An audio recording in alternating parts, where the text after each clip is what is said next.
Pas besoin de test, mon amour, regarde juste son nez. Elle a répété ça pendant des années. Je n'ai jamais douté, jusqu'à ce qu'une simple blague, lors d'un déjeuner de famille, me fasse tout remettre en question. J'ai décidé d'enquêter. Et en voyant les résultats, j'ai compris que la vérité remontait à bien plus loin que je ne l'imaginais, et que mon histoire n'était pas du tout ce que je croyais. Elle a posé la main sur mon épaule, a souri et a dit, « Pas besoin de test, mon amour, bien sûr qu'elle est de toi. Mais tu sais, quand ta tête te dit que tout va bien, mais que ton estomac se tord comme s'il connaissait la vérité? C'est ce que j'ai ressenti. Alors j'ai fait le test quand même. Et ce jour-là, j'ai compris que toute ma vie avait été construite sur un mensonge. Mais le meilleur dans tout ça, c'est que je ne me suis pas vengé. Je l'ai juste laissé récolter ce qu'elle avait semé. Jamais je n'aurais cru écrire une histoire pareille. J'ai toujours pensé que ces récits étaient inventés, tu vois? Qu'on ne pouvait pas être assez idiot pour bâtir toute une vie sur un mensonge. Et puis j'ai réalisé que cet idiot, c'était moi. Je suis ce mec qui croyait au grand amour. Qui pensait que la loyauté existait encore. Qui se disait que si on est un bon mari, un bon ami, un bon père, l'univers nous récompense. Eh bien, l'univers m'a offert une surprise sous forme de coton-tige. Mais commençons par le début. J'ai 32 ans. J'étais marié depuis presque 7 ans avec la femme que j'avais rencontrée à la fac. Appelons-la Laura. Intelligente, drôle, le genre de personne qui sait toujours quoi dire pour te faire sentir spécial. Bien sûr, aujourd'hui je sais que c'est aussi une qualité fréquente chez les arnaqueurs, les vendeurs de pyramides et les escrocs émotionnels. Quand elle est tombée enceinte, ça a été l'un des moments les plus marquants de ma vie. J'ai pleuré, préparé un dîner spécial, acheté les premières petites chaussures avant même de savoir si c'était un garçon ou une fille. On a fait une gender reveal, et oui, aujourd'hui je le regrette, et quelques mois plus tard, notre fille est née. Du moins, c'est ce que je croyais de tout mon cœur. La petite était magnifique, et je n'avais aucun doute, elle était de moi. Elle avait mon nez, mes cheveux, bon, ses cheveux étaient châtains comme ceux de sa mère, mais tu connais cette histoire de « les yeux du père ». C'était ce que je voulais voir. Et je l'ai vu. Pendant 5 ans. Pendant tout ce temps, on a construit une vie plutôt stable. J'étais responsable logistique dans une entreprise de transport, et Laura donnait des cours particuliers à la maison. On n'était pas riches, mais on s'en sortait. Et même quand c'était dur, je disais, l'important, c'est l'amour, pas l'argent. On dirait que je voulais vraiment être cocu, mais avec dignité. Puis il y a eu les petits signes. Des commentaires bizarres, des rires nerveux quand je demandais qui était ce « Marcio » qui liquait toutes ces photos. Et surtout, l'agressivité défensive. Genre, je disais juste « encore ce Marcio » et elle me lançait direct « voilà, tu recommences à faire ton macho contrôlant ». Spoiler, elle couchait avec Marcio. Mais je ne le savais pas encore. J'étais juste le pigeon de l'histoire. Le déclic, ça a été une blague foireuse à un barbecue familial. Mon beau-frère, le frère de Laura, complètement bourré, s'est tourné vers moi et a dit « Je crois toujours pas que tu élèves l'enfant de Marcio avec autant d'amour. » Silence autour de la table. Il a essayé de rattraper avec un « je rigole », mais c'était trop tard. Tout le monde a ri, un peu mal à l'aise, moi y compris. Mais à l'intérieur, j'avais juste envie de hurler. Ce soir-là, j'ai attendu que Laura s'endorme. Je suis entré dans la chambre de notre fille, comme pour vérifier qu'elle était bien couverte. Sur l'oreiller, quelques cheveux, le genre de truc qu'un enfant laisse derrière lui sans faire attention.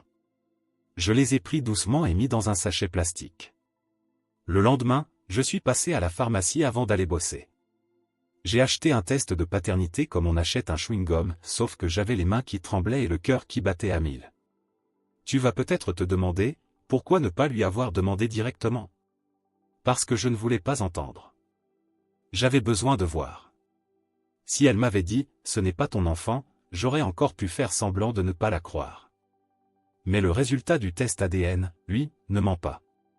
2 semaines plus tard, l'enveloppe est arrivée.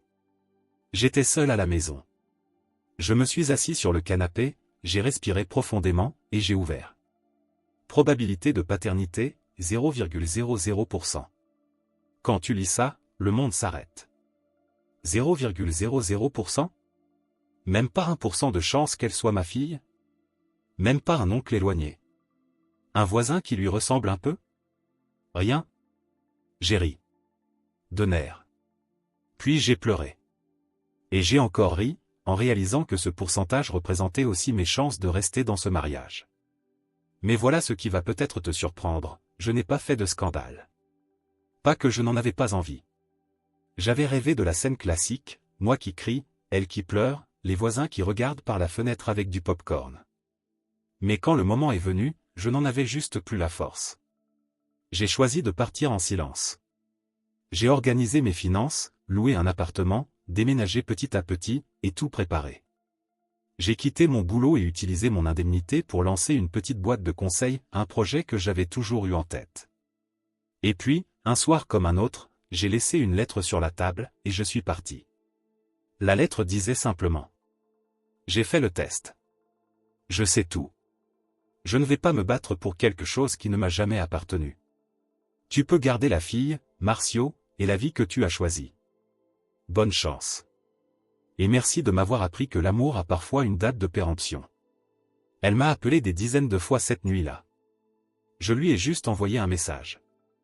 Ne me cherche pas. J'ai trouvé ce qu'il me fallait, la paix. Je l'ai bloqué partout. Et j'ai commencé à vivre. Ça fait 6 mois. Et honnêtement, je n'ai jamais été aussi bien. Laura, par contre, ne semble pas trop kiffer sa nouvelle vie. D'après ce que j'ai appris, ce fameux Marcio n'est pas vraiment un père modèle.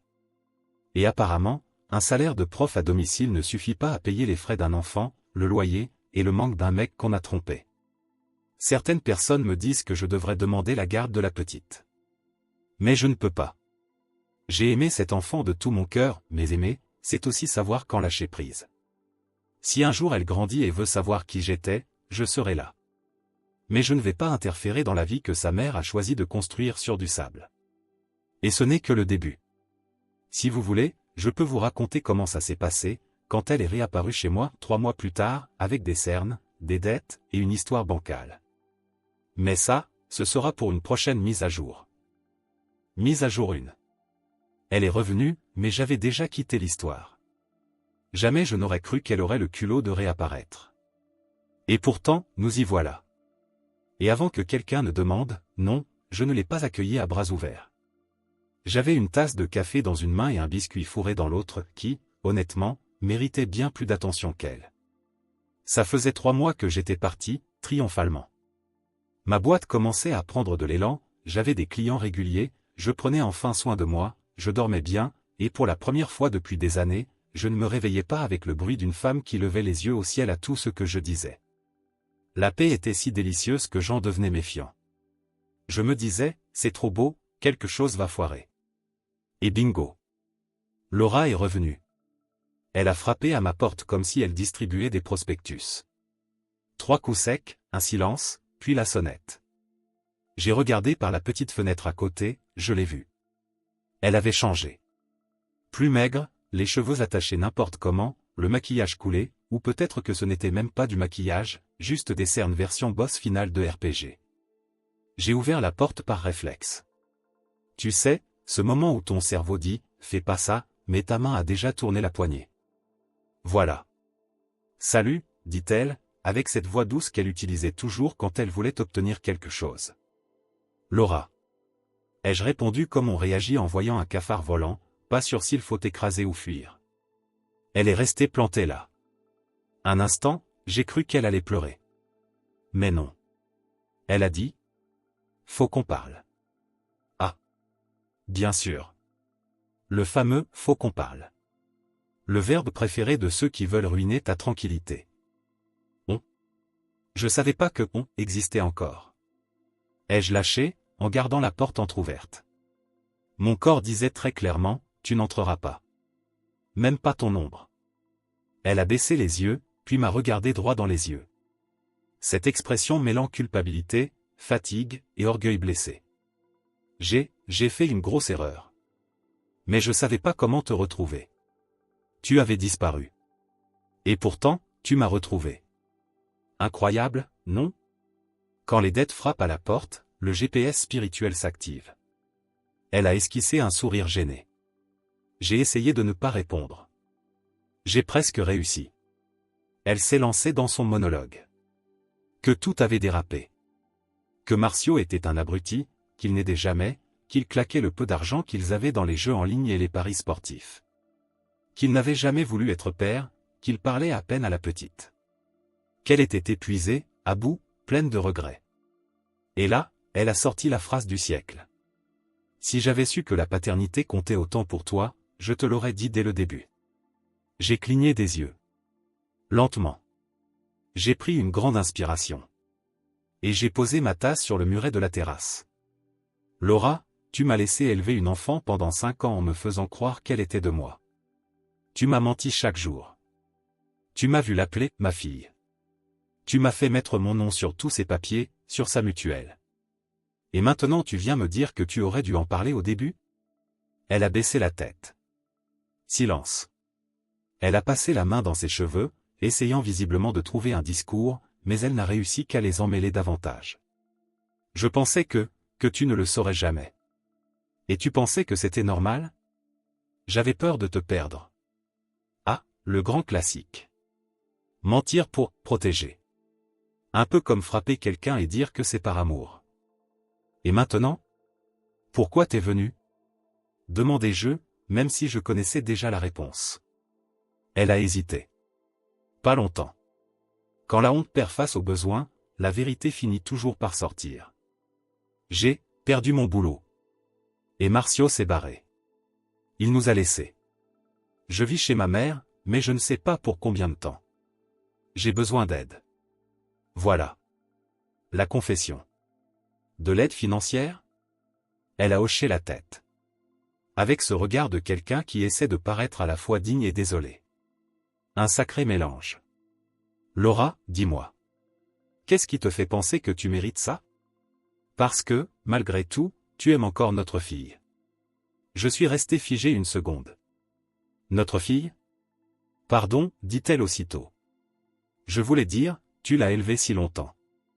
Elle te réclame. Ça a fait mal. Parce que c'était vrai. Il y a quelques semaines, elle m'avait envoyé un dessin par WhatsApp. Légendé par sa mère, elle voulait te montrer ça. J'ai supprimé le message aussitôt. Mais j'ai pleuré avant. Je ne peux pas t'aider, Laura. Ni financièrement. Ni émotionnellement. Et certainement pas comme figure paternelle de secours. Je te pardonne. Mais ça ne veut pas dire que je vais prendre part au chaos que tu as créé. Elle a essayé d'insister. Elle a pleuré. S'est mise à genoux. Moi, je suis resté là. Immobile. Un iceberg en t-shirt et claquettes. À la fin, j'ai refermé la porte. Doucement.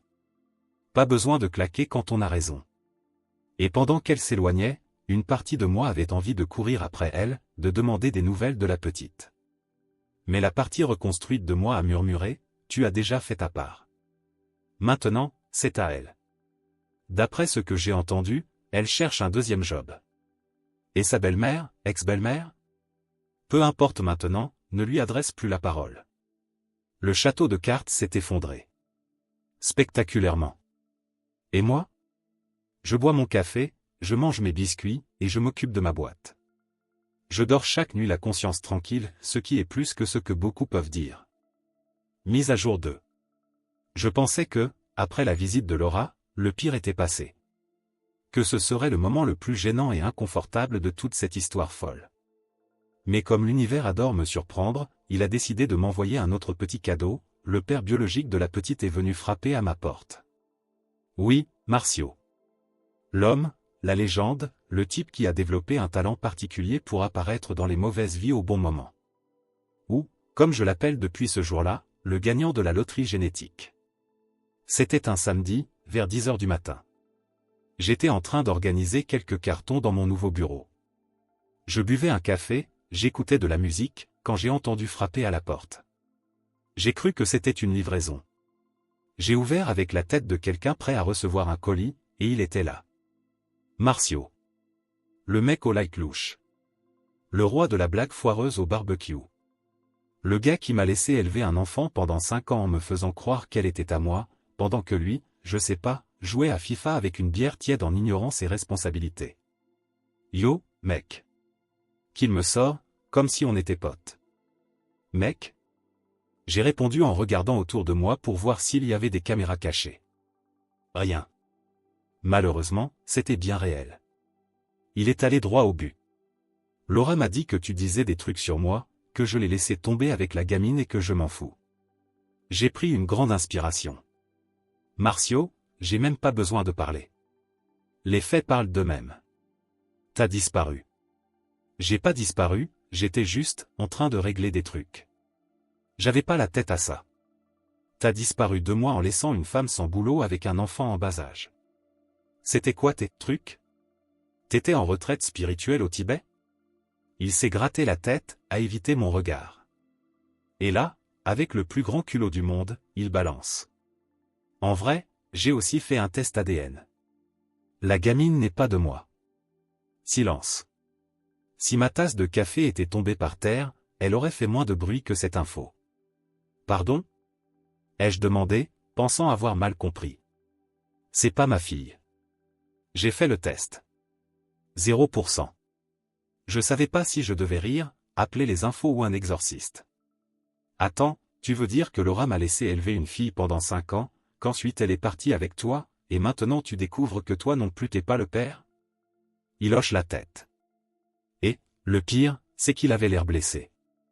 Comme si lui était la principale victime dans tout ça. Je me suis fait avoir aussi, frère. Elle m'a dit que c'était sûr. Qu'elle avait eu la confirmation quand la petite a eu de la fièvre une fois et qu'elle m'a reconnu dedans. De la fièvre? Ai-je répété, en riant. C'est comme ça qu'elle détermine la paternité? Ah, elle a 38 de fièvre? C'est sûr, c'est le portrait craché de Marcio. Il a pas rigolé. Et là, il a sorti la phrase qui m'a fait m'étouffer avec mon café.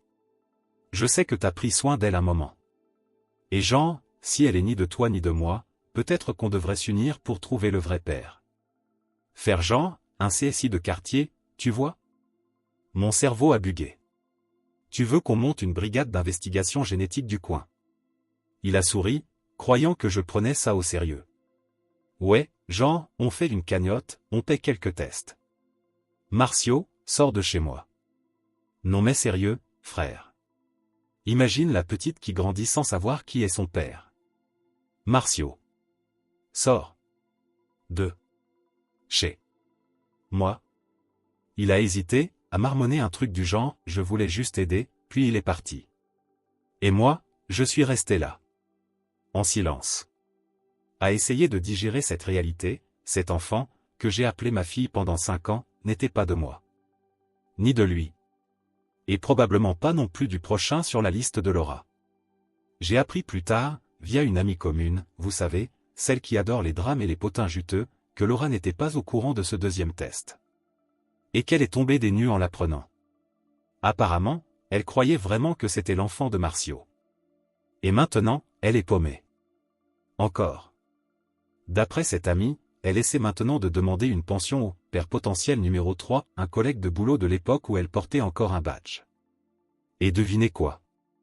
Le gars exige un test ADN avant toute discussion. Visiblement, c'est devenu tendance.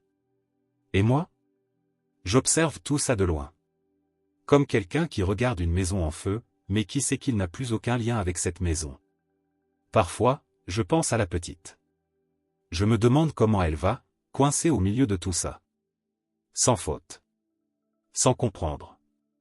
Ça me brise le cœur. Mais en même temps, je ne peux pas replonger dans cette boue.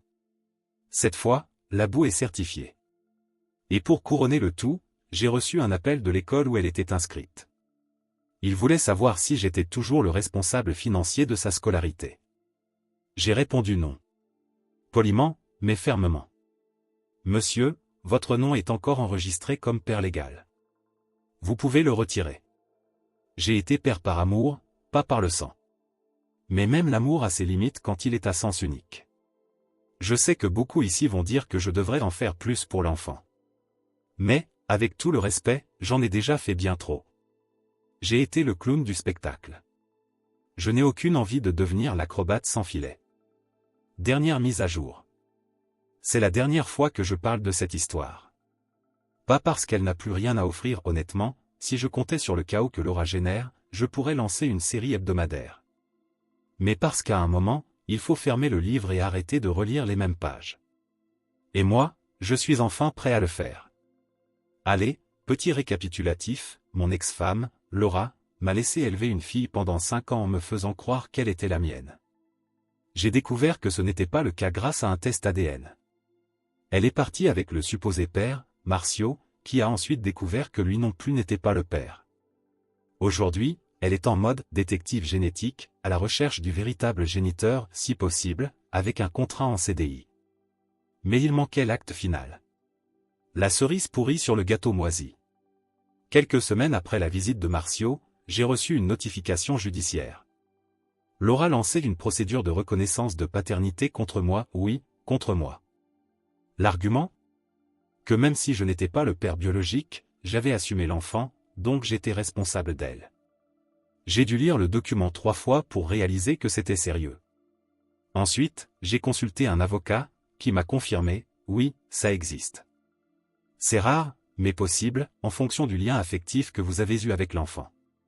Autrement dit, au Brésil, on peut être puni pour avoir trop aimé. Heureusement, le test ADN était joint au dossier. Et mieux encore, la défense a prouvé que, même si j'avais été présent, j'étais parti immédiatement après avoir appris la vérité. Pas d'omission, pas d'abandon, pas de prolongation. Une coupure nette, comme une chirurgie de ninja. Le dossier a été classé. Le juge, avec tout le respect du monde, et probablement un air légèrement blasé, a archivé l'affaire avec une décision courte qui disait en gros, « Madame, vous devez régler vos problèmes avec le véritable père de l'enfant, pas avec votre ex-mari. » Et c'est là que Laura a tenté son dernier coup. Elle m'a appelé. D'un numéro inconnu. J'ai répondu par accident, je vous jure, je croyais que c'était la pharmacie qui confirmait une commande. Allô ? C'est toi ? Elle a demandé, la voix basse, presque en pleurs. Je voulais pas en arriver là. Mais je suis désespéré. L'école va retirer la place de notre fille. Je ne sais plus quoi faire. Notre fille ? Ai-je répété, avec ce ton fatigué mais poli. Parce que je suis comme ça. Tu sais très bien de quoi je parle. Elle parle encore de toi. Elle demande quand elle va te revoir. Tu lui manques. Moi aussi. Ah, voilà. Le combo complet, culpabilisation, chantage émotionnel et tentative de réconciliation. Laura, je dis pas ça méchamment. Mais tu dis que je te manque simplement parce que tout a foiré avec les autres. C'est pas ça. J'ai fait des erreurs, oui, mais, elle disait. T'as pas fait une erreur, Laura. T'as fait des choix. Encore et encore. Et maintenant, t'en paies le prix. Le souci, c'est que tu veux que je paie avec toi.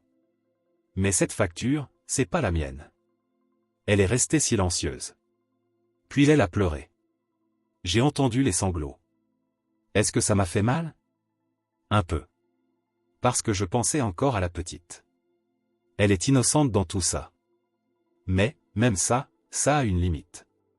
Tu crois que l'univers a été cruel avec moi, Laura. Mais en réalité, il a été généreux. Il m'a sorti de la tempête avant qu'elle ne devienne un ouragan. Et pour ça, je suis reconnaissant. Et j'ai raccroché. Après ça, plus d'appels. Mais j'ai appris, par un contact qui bosse dans le même immeuble que sa mère, que Laura vit de nouveau chez ses parents, dans une petite chambre, qu'elle partage avec sa fille, essayant de vendre des truffes maison pour survivre. Et qu'elle essaie de s'inscrire à une formation technique financée par l'État. Elle dit que c'est pour recommencer à zéro. Et je l'espère sincèrement. Je ne ressens plus de haine. Je ne lui souhaite pas le mal. Mais je ne porte plus la responsabilité d'une personne qui a creusé son propre trou à 2 mains, et a essayé de tirer avec elle. Et moi ? Mon entreprise se porte bien. Je ne suis pas devenu riche, mais je suis libre. J'ai acheté un vélo électrique, un de mes petits rêves idiots. J'ai pris l'avion pour la première fois, pour de vrai. J'ai rencontré de nouvelles personnes. J'ai réalisé qu'être seul, ce n'est pas la fin du monde. Parfois, c'est juste le bon début. Ah, et avant qu'on me demande, non, je ne suis pas en couple. Et je n'en veux pas.